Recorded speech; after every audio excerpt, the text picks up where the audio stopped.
Hello and welcome back to another episode of the MXGP Podcast show. Yes, this podcast does still exist, and yes, we are doing it for the 2025 FIM Motocross World Championship. We apologise for our 2-month hiatus and a little bit, add another week in there. The success of our 2008 podcast was just so much that we've been basking in our glory for 2 months and completely forgot to do another podcast. But here we are because MXGP is about to begin. Argentina starts this weekend at a new venue, Cordoba. So we will get into that and all that the 2025 season has to offer. It may be a little bit of a short podcast because potentially the 2025 season doesn't have much to offer.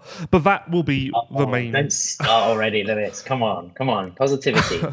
That will be the main talking point here. Another talking point. Polosport back for another year of the MXGP podcast show, and I'm extremely excited to announce that we have Prox or Pro X, depending on where you live, on board for the 2025 season. I had Prox aligned with my previous podcasts, and it is a brand that I truly adore. I love what they do. I love their approach to racing. I love their approach to business. So I'm excited to tell you more about those guys and everything that's going on at Prox/Pro X. I'm your host, Lewis Phillips, and joining me once again, also renewed for the 2025 season. He's from On Track Off Road. He's from, what's the name of your book? Is the title Motorcycle Grand Prix or is the title the Insider Stories bit? Depressingly so. It is Motorcycle Grand Prix, Insider Stories and World Championship Racing. A big, long mouthful, but also a title that I didn't want to have. However, it was part of the compromise I had to cut with the publishers who want to have a moniker that would be very generalistic and obviously straight to the subject matter without an ounce of creativity. So there you go. And it's out in a month. We're excited about that as well, apparently. And also, it's part of some sort of Waterstones promotion where you get 25% off if you pre-order, 25% off if you pre-order. Yes, Waterstones. Is that going to translate very well to an international audience? It's it's a very, is it a British company, a book company, kind of like a Barnes and Noble, but for the UK. So if there's anyone listening to this in the US, we've completely lost them. But I'd imagine you can order internationally, can't you? Yeah, or wherever you get your books from. I mean, I read a Kindle, so I just tend to download stuff. I get paperbacks for Christmas or for birthdays, but I'm usually an e-reader. Okay, well, I'm still an old man with my paperback book at the moment. But what are you reading at the moment? Think Again at the moment. Think Again, Adam Grant. Quick synopsis? Hard for me because I didn't think in the first place. So thinking again is a bizarre concept. It's lost me, to be honest. It's lost me. I'm halfway through. I need to finish it. I've lost it. They've lost me, which is sad. What's the best motocross or supercross book you've read? Although my memory now wanes a little bit, the Stefan Everts biography was incredible to me. Oh, right. That was translated by Stefan Pauter. Yeah, so there's a name that no one will know, but we know. the Freak was his self-adorned nickname. Well, the good thing is he definitely won't listen to this, so you're fine to say that. MX Freak. Yes. Biggest disappointment, motocross book-wise, the Josh Coppins biography or auto. What's I always get confused. What is the one where it's written by someone else? That's autobiography. No, that's biography. No. Autobiography is, if you wrote your book about you, then that would be an autobiography. Right. If I wrote it about you, it'd be a biography. I always get confused. If somebody else wrote your book, then it would be still an autobiography but ghostwritten. That makes sense. Okay, I think that's what the Coppins one was. And I was living in New Zealand when that was launched. And the bookstore had just, the entire storefront was Coppins promotion. Very exciting for me. And I don't know. I wanted more. Oh, okay. Yep. Well, that's a surprise. Well, I guess it didn't tick enough boxes or go in depth enough. Yeah, I don't know. I wanted a lot more. I would have preferred it. I can't remember if it was written as Josh or not. I think don't think it was. I think it was written as someone else with quotes from Josh, which kind of lost me. Okay. But maybe I'm wrong. Why are there not more books about, say, James Stewart or Chad Reed or Ricky Carmichael? And do you think it's also indicative a little bit of the industry that these people can't go full volley on some sort of account of their lives for fear of rubbing certain people up the wrong way? No, Adam, I think it's indicative of the industry. We're all quite dumb. And the concept of a book appeals to like 1%, if that, of the industry. I think that's the more pressing matter here. No, but you've seen Carmichael do these long career appreciation videos, and Ryan Dungey's done things like the Mind Champion, where he's kind of tucked into the minutiae of his career and how he managed to get where he was. But yeah, why hasn't anyone sort of gone deeper into that? Having said that, I still have on my shelf Mark DeRuva's autobiography. Yes, that was great. That was great.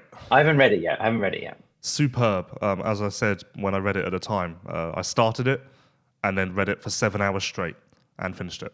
So that is a very good review, I would say. And to clarify, don't know if I should leak this, although it's bad news.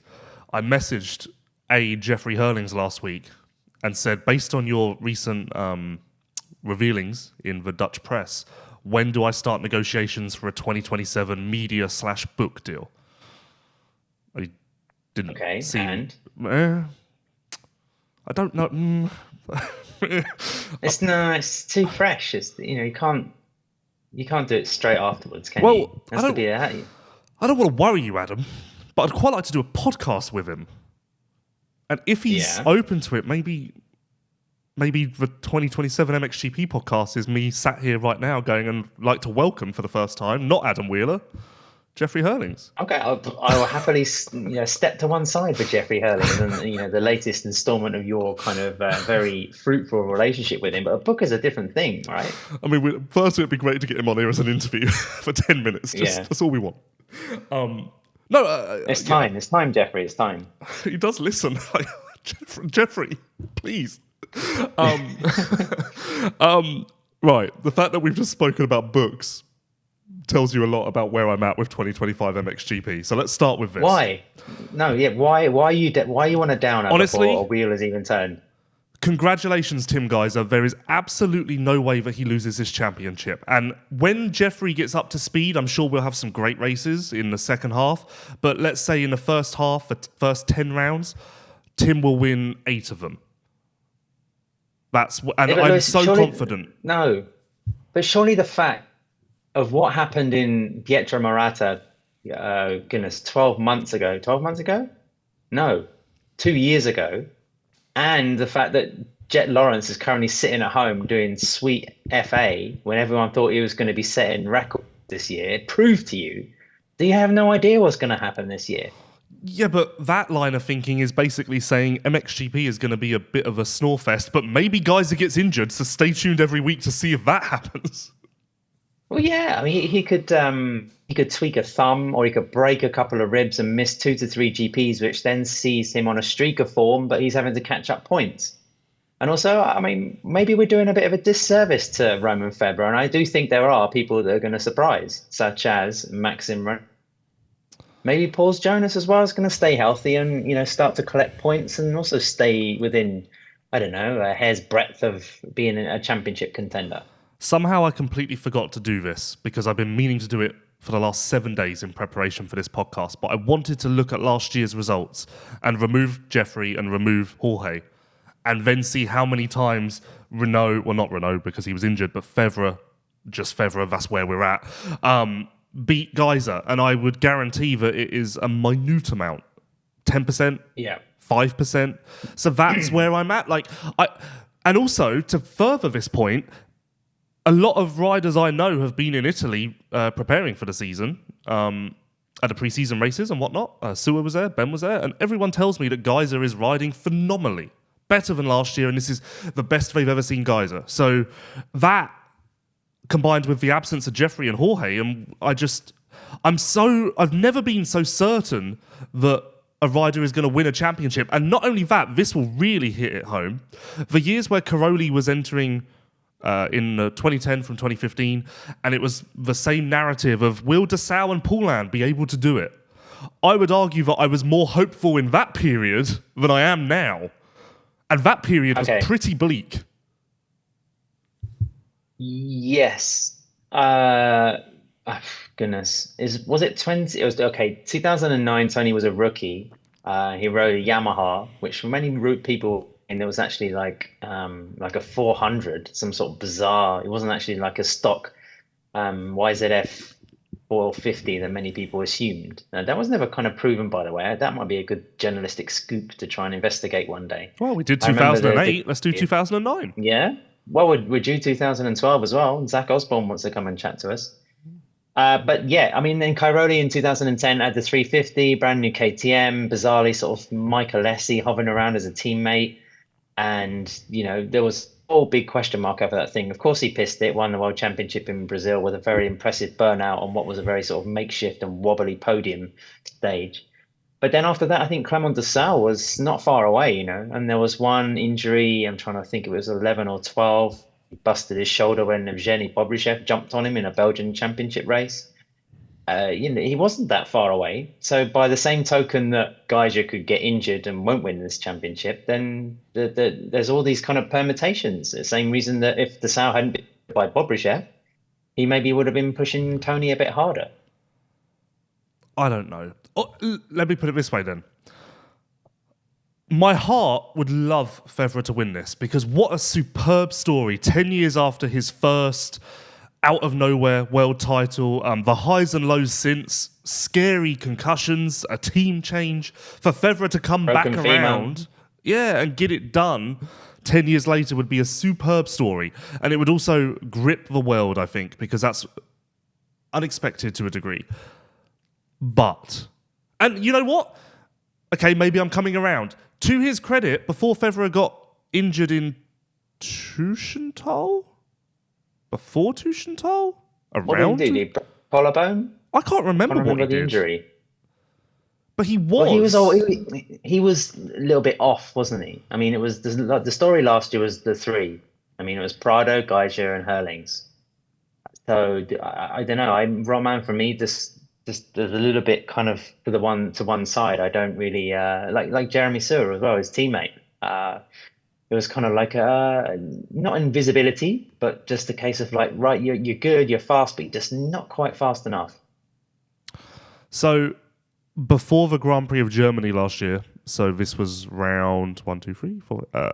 After round 7, Febvre was third in the championship, 29 points behind Gajser.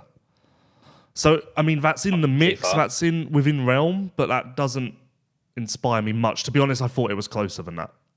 So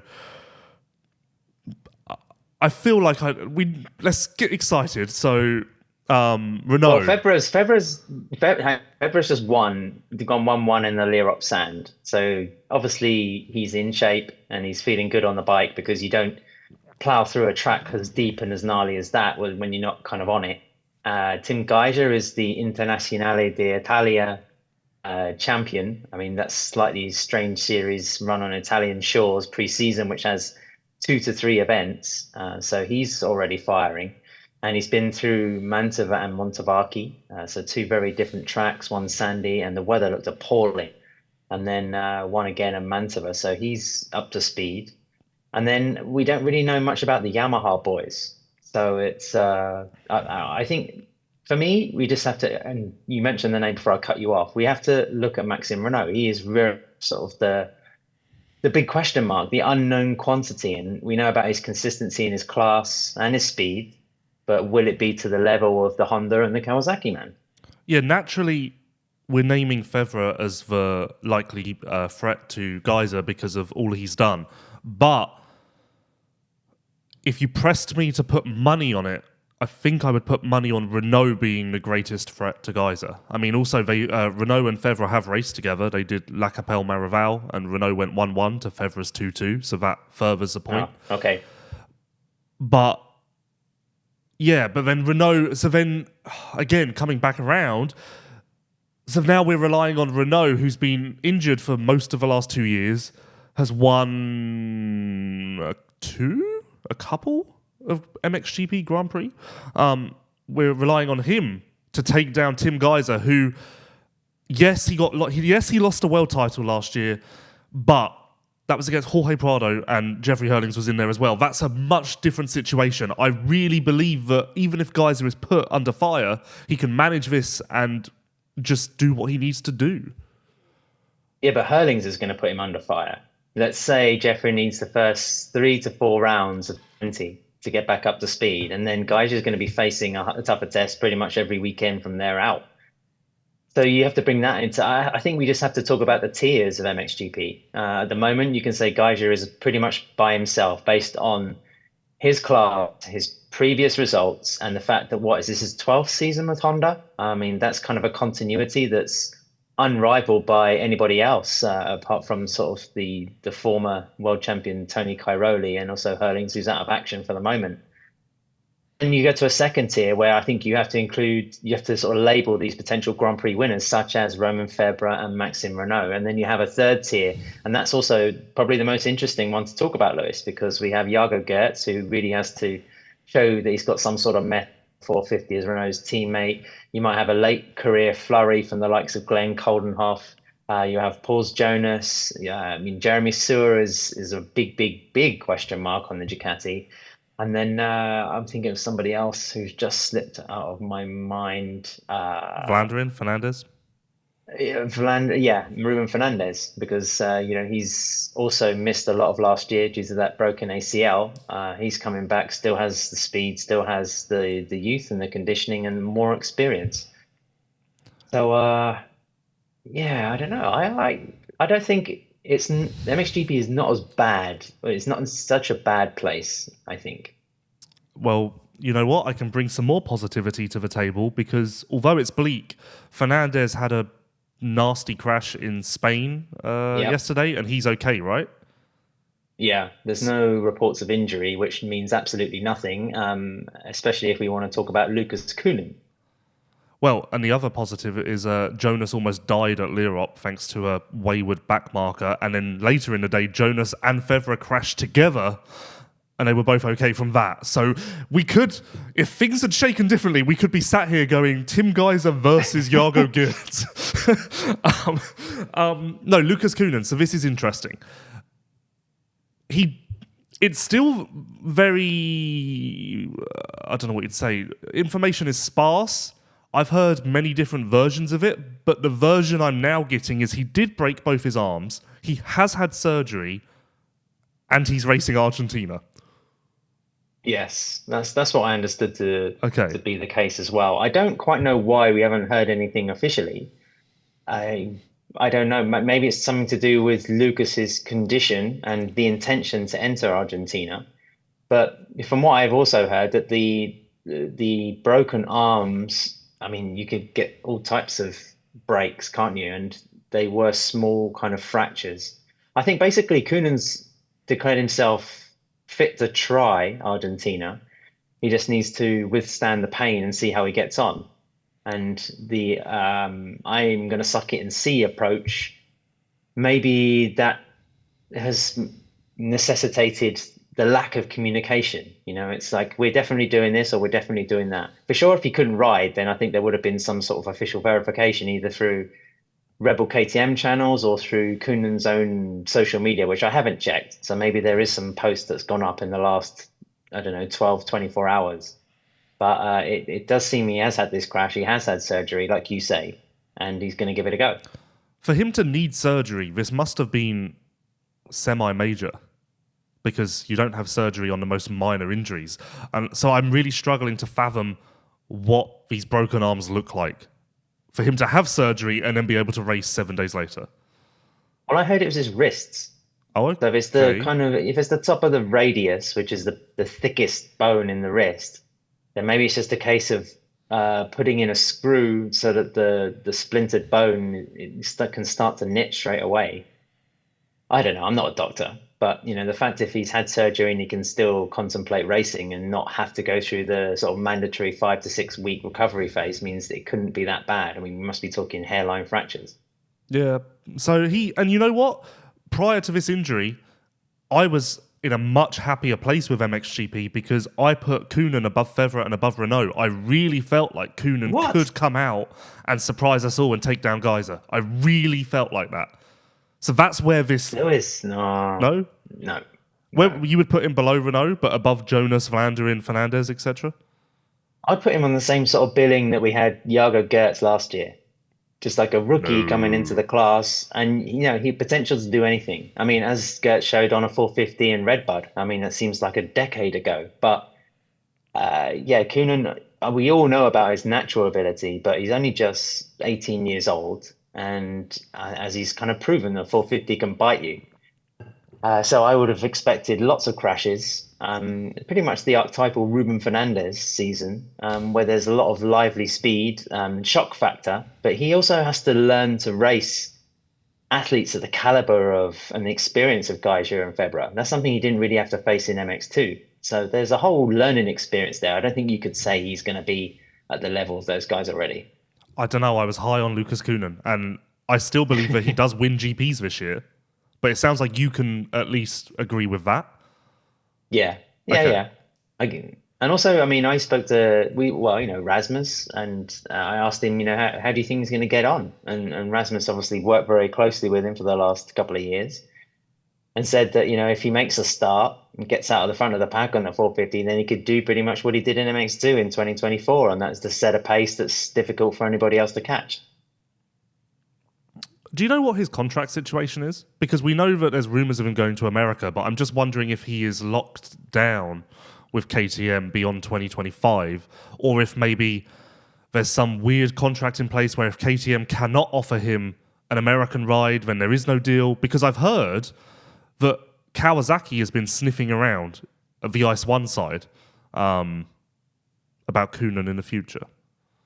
I have absolutely no idea. It's like the family are some kind of motocross Bermuda Triangle. I mean, when they came into Grand Prix, KTM wanted to keep the twins together. They couldn't really do that logistically, so they split them up. One went Husky and one stayed Rebel KTM. Now they've managed to sort of put them together, and then they have all the crap going on with their alleged agent. I mean, I don't know if Lucas Myrtle is still in control of their affairs or not. Yeah, he is. They have doubled down on Lucas Myrtle. Oh, wow. Yep. Okay, then we're probably never likely to know, Lewis. Lucas Myrtle was actually at the Italian International Championship, which is quite a statement in itself. So pecking order-wise, I have it written down as this. And admittedly, I've left Koonen and Herlings off of this list because, kind of two mysteries, who knows now. But hang on, before you get into your list, do we quickly touch on Herlings? We can do that now. What? So it's just he kept it a big secret, right? Yeah, until he kept it a big secret. And well done, Lewis, for adhering to this for months. Because remember, I told you, didn't I? And remember I said, oh, big secret, don't tell anyone, because I'm not meant to tell anyone. And then he just puts it on Instagram. And I did really well. When I was texting him after he put it on Instagram, I said, I hope you realise how well I did. I hope you acknowledge that I didn't blow this. Yeah, but the first post was December the 31st, right? Where he did, that's been a good, tough year kind of thing. And he put that graphic picture of him having a knee surgery on there. That was the first kind of moment that I know that he commented on it in public. Yeah, and still, to be honest. Yeah, because he broke the knee at Valkenswaard in the last round of the Dutch Championship, which was a week after the Matterley Basin Motocross of the Nations. So and the last lap as well. He stayed on the bike, finished the race, won it, and then realised something was wrong, and that was it.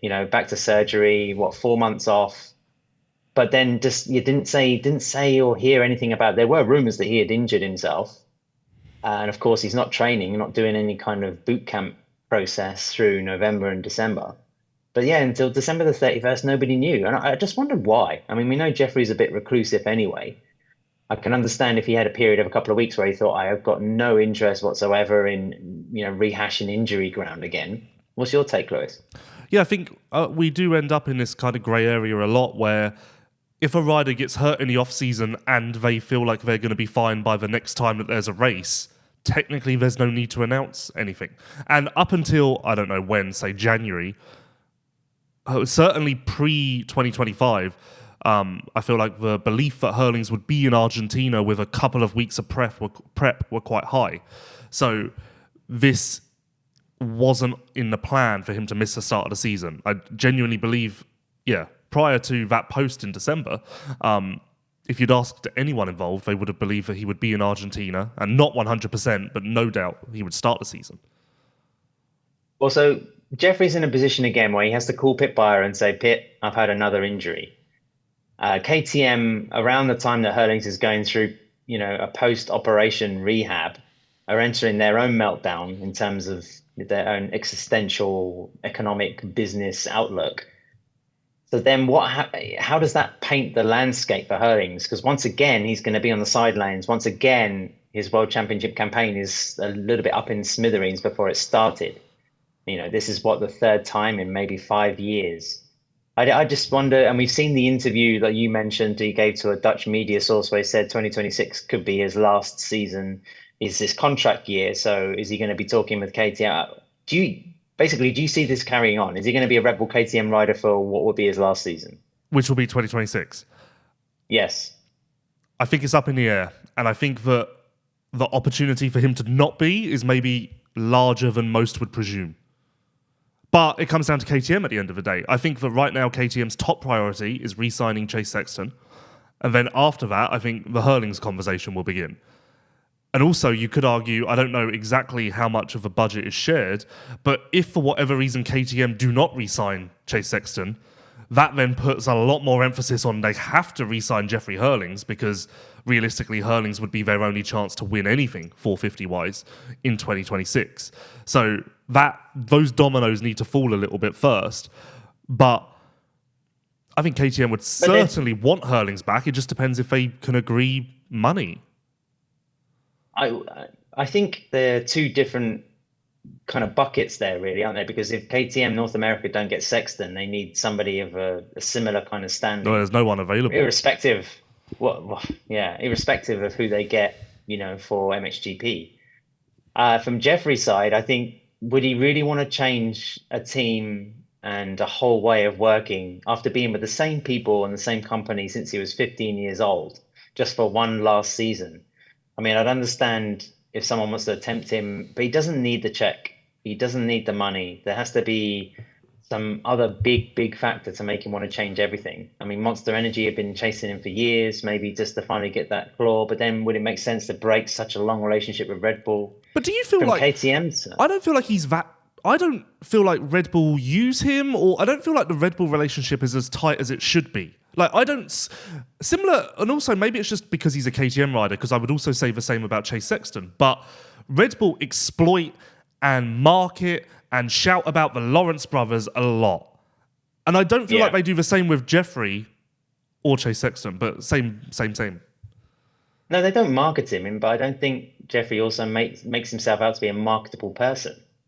But there's little doubt to his kind of profile and impact in MXGP. I mean, everybody knows the 84, everybody knows the name Herlings, especially in a certain area of Europe, and that has its own kind of value. And from what I understand, I think Red Bull really pushed the boat out to protect those long-term relationships with riders. If you look in MotoGP, Marc Marquez is a rider who's been with Red Bull his entire career, and out of respect for that association, even though he has to ride for Ducati Lenovo, which are a Monster Energy backed team, he's not an official, he doesn't have a Monster Energy deal, where he probably could have dictated whatever terms he wanted to the Americans to get that sort of monster claw on his lid. Instead, he's riding with Estrella Galicia 0% beer, and he'll have a monster claw on his cap and as per the team obligations, but he's not like a monster athlete. So I can't imagine Herlings just dumping all of that just for what would be one season. Or reframe that, not one season, one paycheck. Yeah. You've got to have this conversation, Adam. We need to channel our inner Jeffrey, and he would have been like, "What do you mean one season? It's one paycheck." And also earlier when you said that he doesn't need the money, he would have probably laughed at you, I think, and gone, "What do you mean? What do you mean? I need to. Have you seen how much I've been injured? I've lost a lot of money. I need money. What do you mean?" It would have been a lot of that, I think. That's my inner Jeffrey. Well, look at it from KTM side. I mean, tomorrow we're recording this one day before they're due a verdict on their what's going to happen in terms of the budget and the way they're going to look for the coming years. What do they do? Because let's say take a hypothetical figure because we don't know how much they're paying her. Say they're paying him 1.5 million a year. Do they give him half of that? Do they severely, say, okay, we're going to give you another 2 years, we're going to give you another 1 year, but it has to be a lower rate, and Jeffrey just rolls with it because he's in that kind of cloak of familiarity. Or if they resign to losing him, who do they replace him with? I mean, just from the Red Bull KTM stable there, do you kind of throw more money at Lucas Kuhnen and the family and say, okay, you're going to be our next Herlings? Well, this is the difficult. Well, Kaiser Wolf, I think, is in high demand as we don't want you to go to America. We want you to stay in Europe and become the guy. And the reason he's in high demand is because outside of Herlings, now Prado's gone as well, there is no real option for KTM to have prolonged success, presuming that the Kuhnens are also going to go, but that seems to be quite likely. And I would argue they're in a similar position, as I alluded to, with Chase Sexton in America. If he leaves KTM, there's no one really to replace him with there either. So KTM is in quite a... I feel like their back is up against the wall, financial stuff aside, where they have to acquire Chase and acquire Jeffrey just to keep themselves as the KTM that we've come to know. And also, don't think it's such a small thing, because Red Bull KTM, since pre-2010, when Herlings has been part of the family, have always had that one bankable star that they've kind of been able to depend on, whether it's Cairoli, that was also from 2010, Muscan was one season before that in 29, you had Ken Roxon coming through, Jorge Prado, Paul's Jonass. There was always one premium athlete or project that they could depend on every single year to be pushing for GP wins or championships. So if Herlings vanishes, then suddenly you're going to be pushing a lot of that kind of responsibility onto the plate of Kaiser Wolf at 20 years old. It could be a bit tough. And then if you look around the rest of the MXGP class, who do you look to again? Because Febvre's getting too old. Gajser's hardly likely to leave HRC. There's suddenly like a big gap there for the Austrians. And I don't think there's any kind of natural successor that you could say, right, we're going to rely on this guy for the next 3 years. Of course, they could always entice Tom Vial to come back because that was always going to be the plan. He was going to be Jeffrey Herlings' teammate and their sort of project bet for the future of MXGP before he wanted to try his hand at Supercross. Dare I say, and this may sound crazy, but I've given this some thought, despite the injury and despite the unfavourable position that he currently finds himself in, I think Herlings could ask for more money in 2026 for all of the reasons you just mentioned. You need me, and you can't even try and... I think the last time Herlings was negotiating his contract, KTM were flirting with Maxime Renaux, who would have been a successor, would have lessened the need for Herlings. And what ultimately helped Herlings in negotiations was Renaux stayed at Yamaha, and he's like, well, here we are. A similar situation is playing out for 2026. So you would think that end of his career, missing the championship this year, most likely, never say never, I guess, if you want to be positive. I would argue that he could sit down for 2026 and be like, you need me for all of these reasons, and then there's the marketability of my final season, like, blah, blah, blah. And also, do you really want me on another bike after my entire year on KTM? You probably don't, so let's figure this thing out. Yeah, but then Pit Bio or Robert Jones can say, Jeffrey, look, another season where we're not really going to be going for the championship. I mean, we have to cost this. And he'll probably go, yeah, it's fine, we'll do it in 2026. Let me ask you this about the KTM situation, and I'm sure that this is terribly stupid and insignificant, and it would never be this specific, but maybe. With these financial situations going on, people poking around at KTM, what Sexton, Beaumer, Vial to a degree, but more Sexton and Beaumer have done in America really shines a light on the need for KTM to go racing. Look at this incredible marketing tool that's happening. If a spotlight goes to MXGP, and okay, Kuhnen's now going to race, but let's say that goes poorly, and there is no KTM on track, there is no representation, because there's no Husky, no Gas in MXGP either. Does that hurt the perception of the need for an MXGP team? Has this come at the worst possible time for KTM? Now, I'm certain it wouldn't be this specific, but maybe? I think if there's some sort of success in MX2, then that will cover the gap. I mean, that's also an advantage of having multiple athletes across the classes. Although it does seem very strange this year that KTM are kind of light in MXGP. I mean, they only have, what, 2 riders? But, Simon Lagenfelder going on a tear, taking 2 GP wins out of the first 3. Sasha Kunin maybe doing the same. Or Andrea Adamo sort of like fills it up. I mean, there's ways to sort of plug the gap. I mean, especially if, according to you, Lewis, Tim Gajser is going to win everything. He's going to win everything. Then you just it's done. Yeah. Okay, there you go. It's I remember like a very I probably told this story before, but like a very senior manager at Yamaha, Motor Europe, telling me that they didn't really care what motorcycle won, whether it was a YZ250F or a 450F. It was just a blue bike. So it was, as long as a blue bike was doing the winning, then that was the most important thing. So if there's an orange bike or maybe a white one, still showing that it's getting whole shots and taking moto wins and checkered flags, then job done. But okay, if there's a guy poking around the finances who's new to this or an outside perspective, again, I'm pretty dumb with how this works. And they're going, so you're paying this Herlings guy a lot of money, and he's not on track. And the MX2 program is costing a half of this.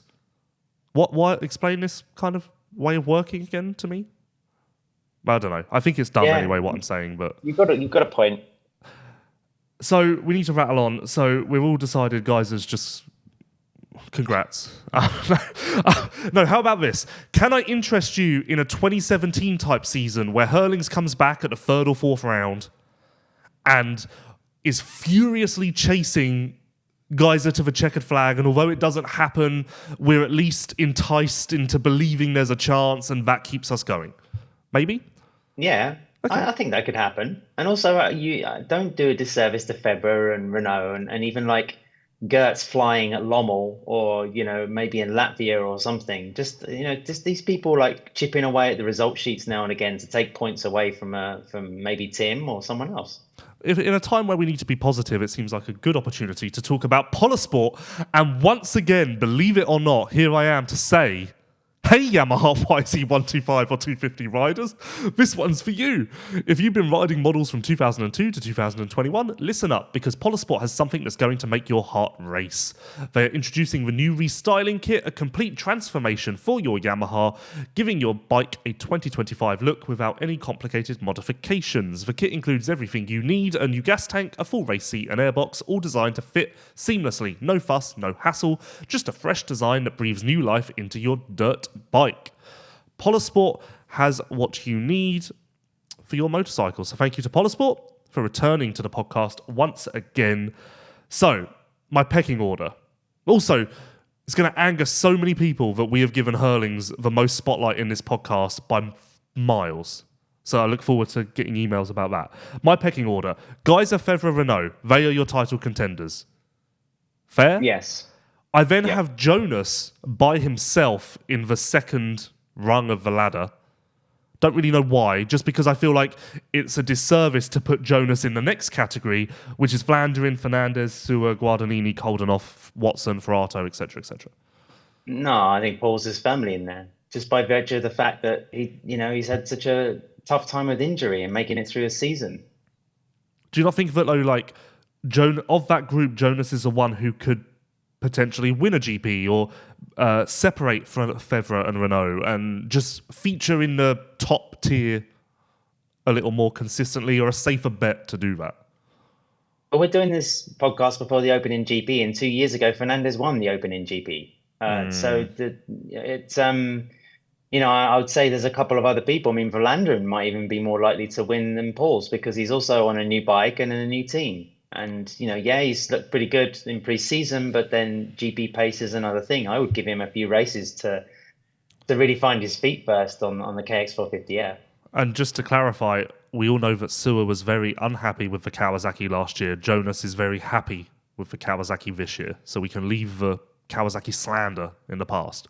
No, you're right. Fernandez, I've probably done a disservice by putting him in that group. Vlaanderen, I don't know, because he did injure his knee in Arnhem last year, and I'm not actually sure on what his timeline was of getting back on the bike and whatnot, but he's been competitive at the preseason races, so I'm sure he'll be the Vlandrin we know and love. Let's talk about Sewer and Guadagnini a little bit. Guadagnini had Ducati's first international podium, I guess you'd call it, at Montevacchi, the final round of the International Italian Championship. So that's great. I hear mystery. I hear that maybe it's not as... There's work to do, which is to be expected. Is to be expected. So, obviously, naturally, I would put Sewer above the Vlandrins, the Fernandezes, and even the Jonasses of the world. In an ideal world, we would put Sewer alongside Gajser, Febvre, and Renaux. But you have to think this is going to be a project, and this is going to take some time. Yeah. The only thing I think you can expect from Ducati in the beginning is maybe a degree of hype if the Italians have their act together. A fantastic looking motorcycle, one that's particularly fast, but then obviously lots of little niggles to iron out because, as we know, pre-season speed is one thing, Grand Prix speed is another. And, this is going to be kind of a long road. And Jeremy Sewer, on the interviews that he's given so far, is fully aware of that fact. So I don't think we're going to be getting some frustrated kind of social media posts. I'm looking forward to seeing the bike out there. I'm curious to see what it will do. Will it be a fantastic starter? Can Guadagnini finally sort of revel in a place where he doesn't have expectation, doesn't have pressure on his shoulders? And he's going to be healthy, of course. So I think it's just that it's one of those little spicy ingredients to MXGP rather than one that you think is going to contribute towards the overall flavour of it. No doubt that Sewer will eventually get podiums this year, though, right? I think I'm there. Yeah, I think why not? He's good enough. He just needs the bike to be quick enough out the gate. And certain tracks where there's going to be one line or it's tricky to pass, then you might just get that, 2.5, 3.6, whatever, those kind of motor results on the day and gets a trophy. And also worth noting that Mantova was actually quite positive for Sewer. Montevacchi was not. So recency bias is a little more... But then it was icy, hard-packed, slick, so I think he was playing it quite safe, obviously. A measured head on Jeremy's shoulders.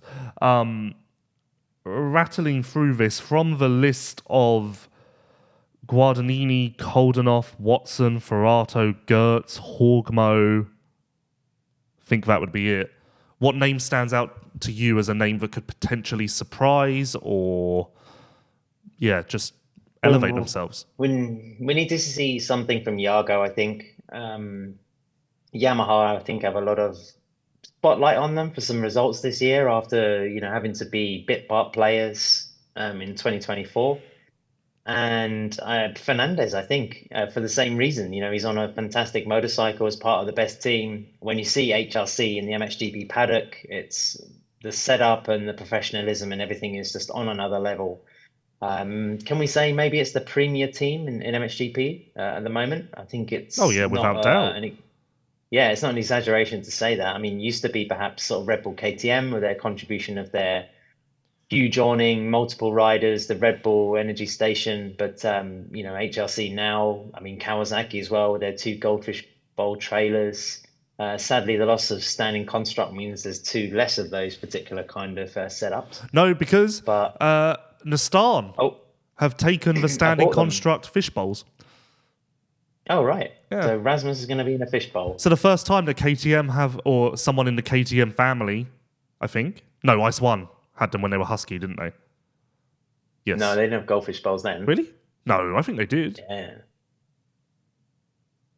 No. But now I'm doubting myself. Okay. Yeah, I don't think they were, Well, either way, a step forward for the Pierre Mobility Group. I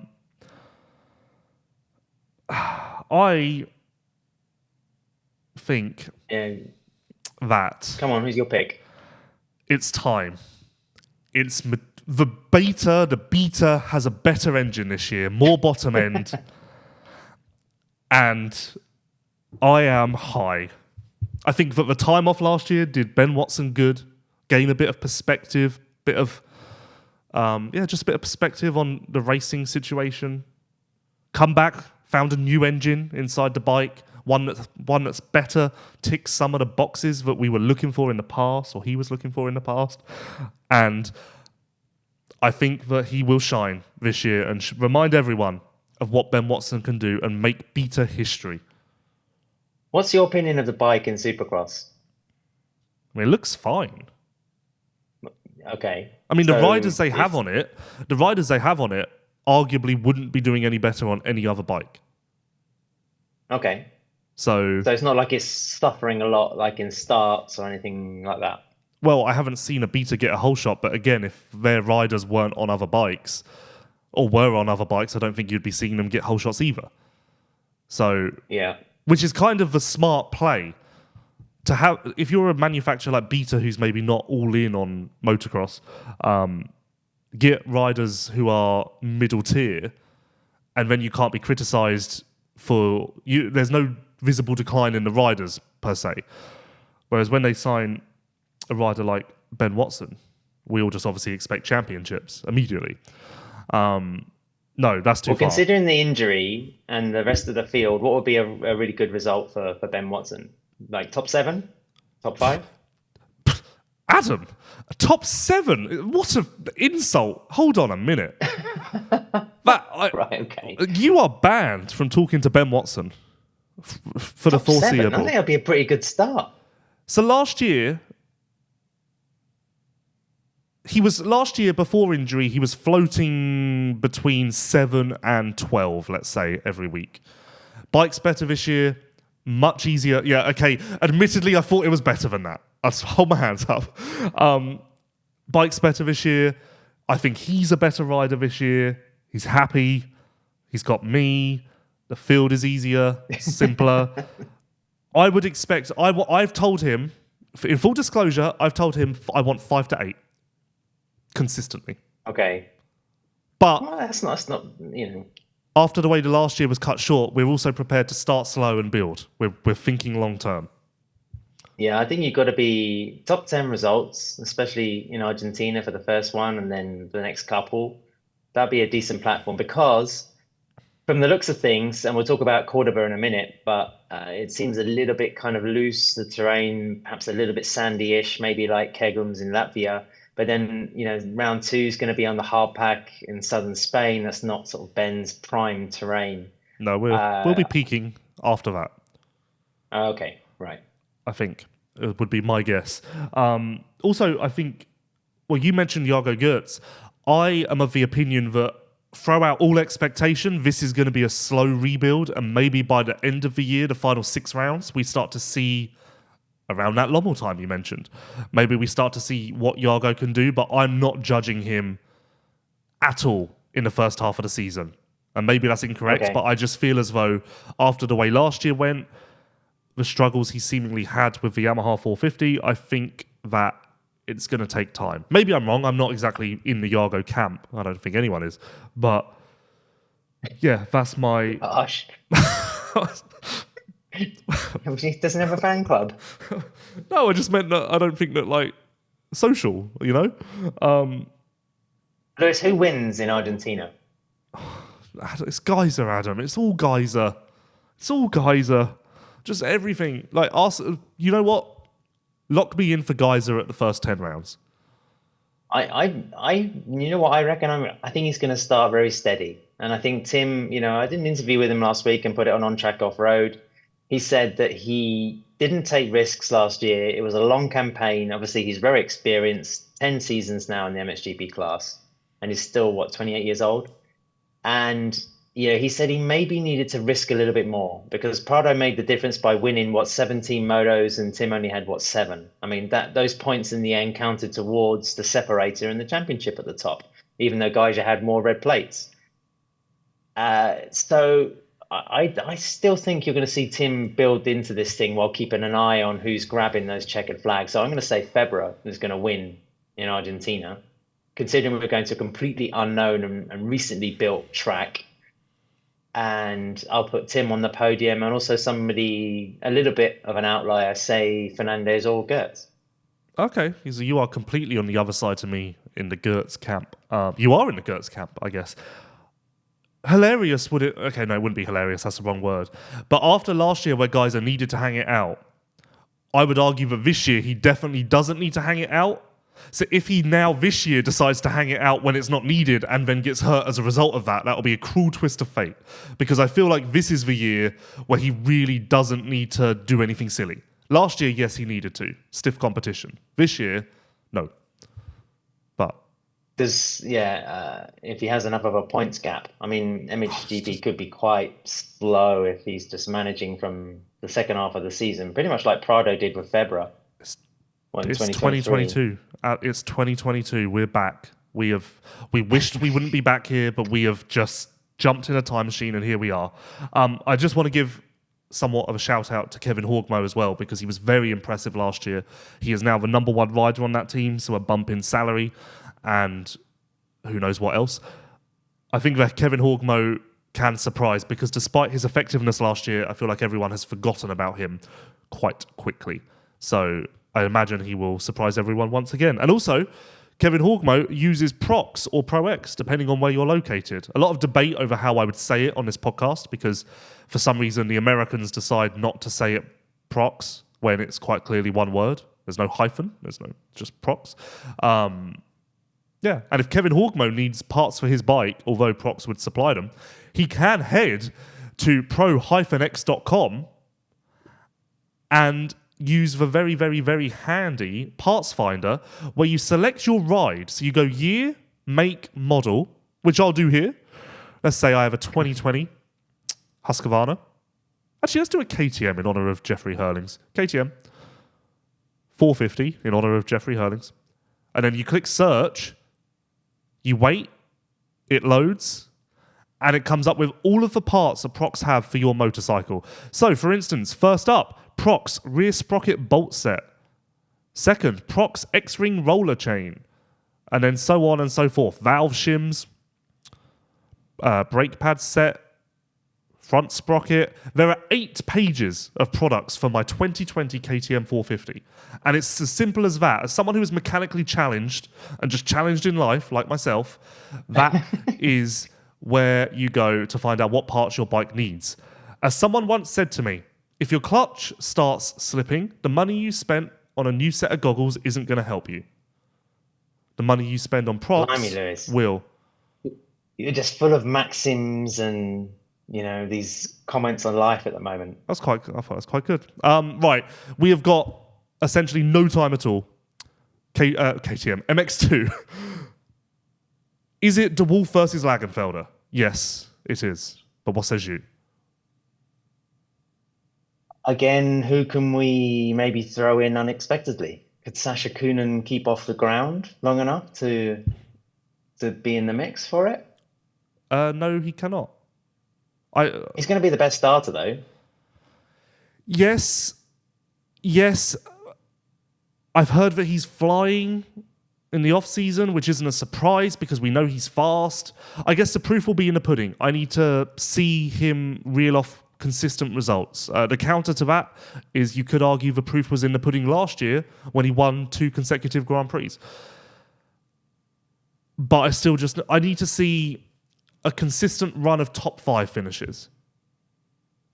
He was fast but crashy, to use your trademarked kind of observation on the first season. Last year he was even faster and still a bit crashy.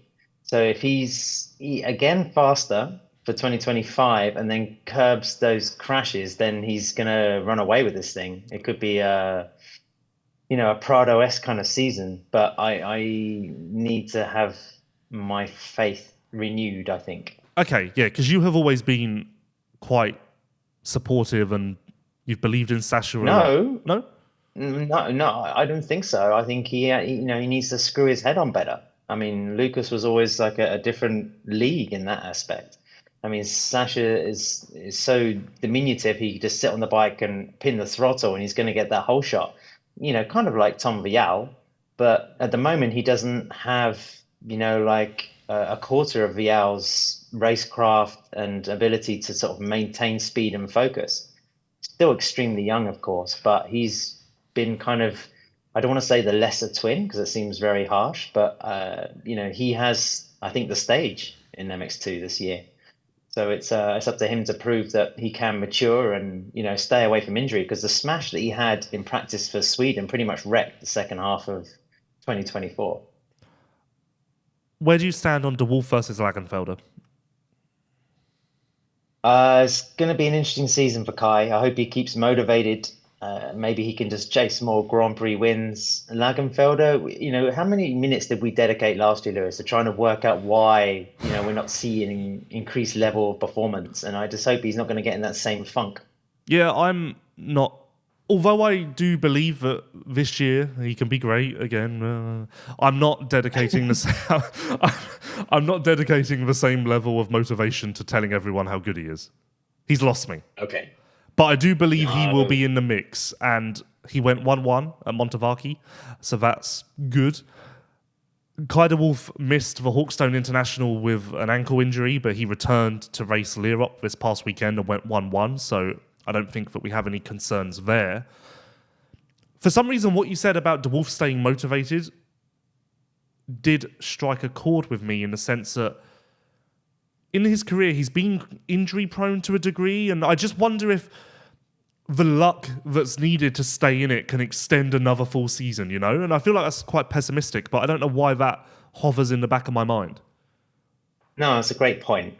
That's going to be a big test, I think, for Kai as well. And, there's no doubt, I think, having Lucas next to him throughout 2024 was just that extra nudge to keep on that level, or keep that sort of fresh mentality every weekend, to keep the bigger target in goal.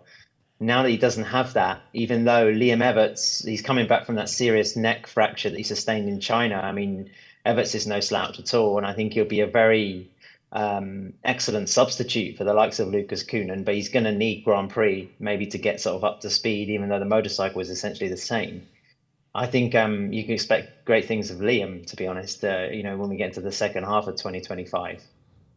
So, and Andrea Adamo as well. He's done it before, Lewis. I think 2024 was the difficult second album. Now he needs to sort of show that he has got something about him, some substance. Yeah, I found out that Adamo is mad at me because of these podcasts, which is, yeah, so that's a shame. So, regrettably, I start this next line of conversation with that information in mind. I just don't see it. I just don't. I mean, he does seem to be starting in a better place compared to previous years based on the preseason races. And you know what? Maybe this is a year where, similar to 2023, he can use consistency to leverage his position in a championship chase. But I still... Okay, how about this? I still put de Wolf and Lagenfelder above Adamo, but I'm certainly more open to hearing about Adamo winning the championship this year than I was last. I think the same attributes that he used to win the title, just being consistent and solid, will come maybe into play a little bit more this year, because we're not going to see the same sort of dynamic that we did last year with two teammates just kind of egging each other on to sort of higher levels of performance. I think it'll be a little bit more disparate in terms of the results spread. Do we know if Liam's racing Argentina? I forgot to check up on this. I text Rasmus, but I only texted him 2 minutes ago, so I haven't really given him much time to respond. Last I heard, usually it there was would have been some touch and go. announcement, right? Yeah, maybe he's going to give it a go. Last I heard, which was a couple of weeks ago, he was just riding enduro, and so if he is racing Argentina, it's really, he's not prepped at all. But also, I thought that I got the vibe that although Argentina was potentially on the cards, there was no need to rush this, and we are playing the long game. So I just presumed he wouldn't be racing Argentina. But then, as you say, the fact that there's not been an announcement just made me feel like I need to double check it. Yeah, there hasn't been anything official, I think. But I mean, I think you got to give the Belgian time. He has to sort of ease back into this thing. If Liam was healthy, he goes in the group with Lagenfelder and Kai, without doubt in my mind. And also number 26 this year, which actually looks quite cool. Let's just end this with any MX2 standouts. I look forward to seeing what Mattis Valin can do, KRT's new signing. You never know with a rider graduating as EMX 250 champion, because as I've shouted about time and time again, the EMX 250 class seemingly doesn't guarantee success in MX2. Look at Morgan Lesiado, I believe Kawasaki's last EMX 250 champion. But anyway, Valin has been very impressive in pre-season. And although battling for the championship would surely be too much too soon, I do have high enough expectations where I expect him to be a podium regular and maybe a GP winner at some point. Yeah, keep an eye on the Triumphs too. That bike will be a little bit more developed. I don't think we can write them off. And otherwise, I would say keep an eye on the official HRC entry. Valeria Latta in particular, I mean, a former, 85cc world champion. We know he's proved his chops in the EMX European Championship. I mean, this is a rider very much on the ascension. So he's definitely sort of one to chart. Marc-Antoine Rossi as well is the other Red Bull KTM rider. People might be thinking, well, who's that? Similar to kind of like a Julien Baumer, he could pretty much come out of the wings and produce some shock results. And from what we've seen, he rides a bike in a really, really nice way. I mean, the style and the technique is there. So, if he's working with the likes of Joel Smets, of course, then, that's sort of someone to bear in mind. Yeah, I completely forgot about the Triumph riders. Fares is the ultimate wild card because he proved on a Star Yamaha in America that he can be great. So perhaps he just comes in and causes us to throw out the established order and proves himself as a clear title contender. I don't think title contender, but I certainly think multi-time GP winner, I believe. And also, to continue my line of thinking from last year, I do believe that Camden McClellan will be superb and take another step forward and really be the guy who is the standout finisher in this MX2 campaign.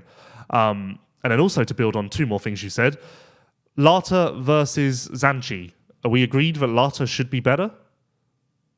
Yes. Okay. More expectation there. And are we doing Marc-Antoine Rossi a massive disservice because, yes, injury ruined his year last year, but he was great in Argentina, and in his wildcard showings in 2023, he was also very impressive. So are we doing him a disservice? No, I mean, we mentioned him, and I think that's all you can do because, again, he's just a little bit of an unknown. But, the potential is there, the motorcycle is there, the team is there, the training is there. I don't know, Lewis. Watch this because MX2 could be rather interesting this year. Yeah, I'm starting to more like Beniston. Is it time for Beniston to do something? Yeah. Wake up, maybe? Yeah. It's got a new number. Number 9? As much as we say Kai de Wolf could be, struggling for motivation, I think there's fresh kind of threats coming his way. I mean, he's almost like the elder statesman now of the MX2 class. I think there's going to be some new young pups who are giving him a hard time. Elzinga? No? Okay. Inconsistent we so went too far. And he's injured, wasn't he? He did break his elbow in January, so he is racing Argentina. Yeah, complicated. And he did actually say that he's going to Argentina to win. But, not ideal off-season prep. Before we go, I forgot to mention, kind of big news, Gajser is on KYB suspension now. But you wouldn't know it. No. And the MX2 riders are also on KYB. So Fernandez is actually the only Showa HRC rider, which is a turn up for the books. Not that it really means anything or changes anything. If anything, it should make Gajser even happier, and that'll just bring us all the way back around. That'll just take us to the 2025 championship with 7 rounds to spare. You know what? Maybe Gajser can clinch this and then race outdoors. Could he clinch this by early May? Maybe? I don't know. Right. Any final thoughts?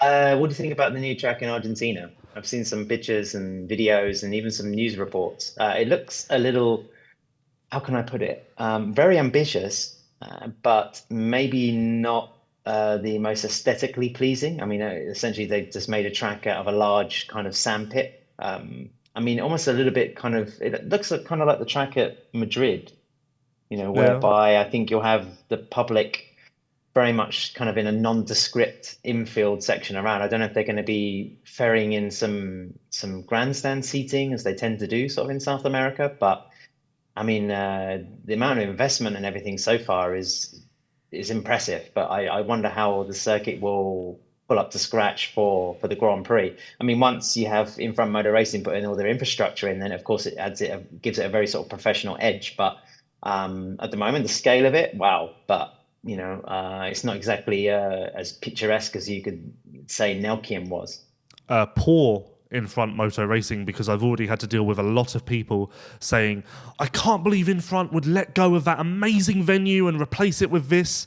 So to clarify, they lost Neuquén because they are building property on it. And if anything, we had it for way longer than we should have done.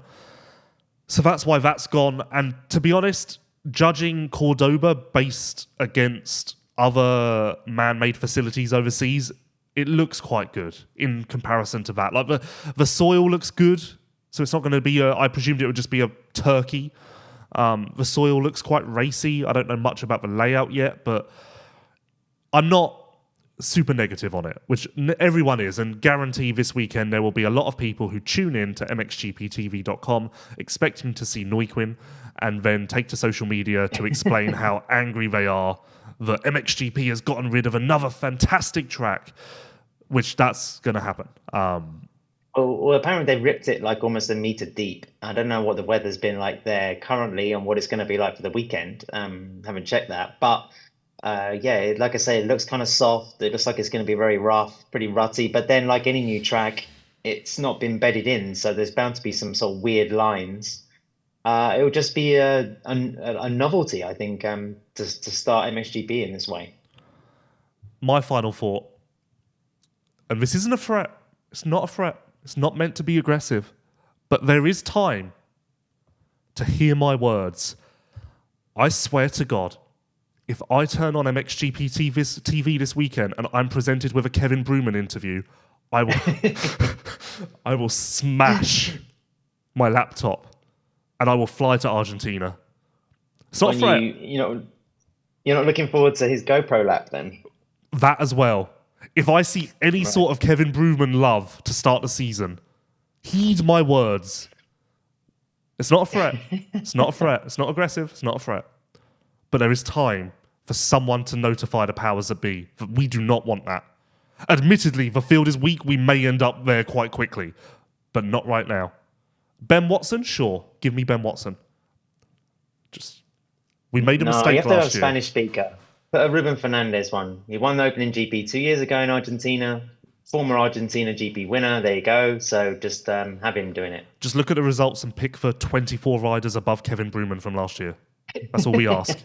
No, that was harsh. Right. Thank you, everyone, for listening. We are very happy to be back on the MXGP podcast show. Thank you to Polosport for returning, and thank you to Prox/ProX for coming on board. We're still open. If you want to sponsor the MXGP podcast show, get in touch. We will be back next week to discuss Argentina because, unbelievably, it is that time again. It's really come up fast. Thank you for listening, and we will see you next week.